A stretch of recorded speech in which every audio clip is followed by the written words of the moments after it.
नमस्कार, आप सुन रहे हैं रवि रंजन गोस्वामी का लघु उपन्यास संकल्प मृद्विका के साथ।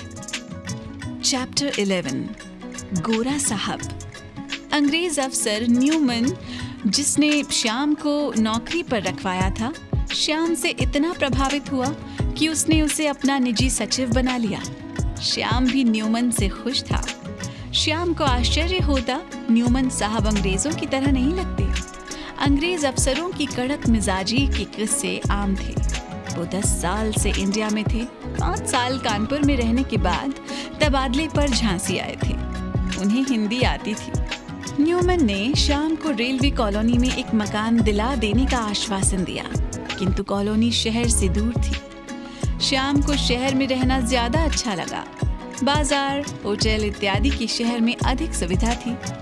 उस समय के माहौल में आज़ादी की बेसब्र चाहत, अंग्रेजों का विरोध और आज़ादी के लिए त्याग और बलिदान की भावना से जनमानस भरा हुआ था। श्याम को कभी अभी अपनी नौकरी के बारे बात करने में झिझक होती। पड़ोसी कुछ खुसर पुसर करते तो उसे लगता वे उसके बारे में ही चर्चा कर रहे हों। झांसी क्रांतिकारियों का एक महत्वपूर्ण गढ़ था।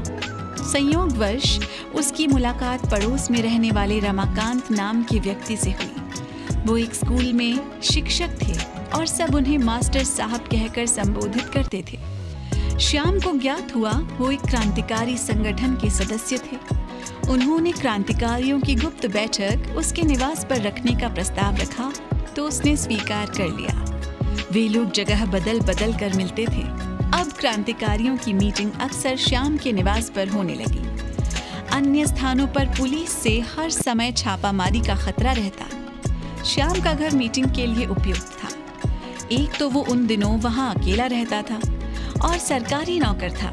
पुलिस को उस पर शक होने की कम संभावना थी। श्याम समझता था कोई छोटी मोटी स्थानीय नेताओं की मीटिंग होगी, किंतु उसे ज्ञात हुआ उसका क्षेत्र आजादी की लड़ाई में अत्यधिक सक्रिय था।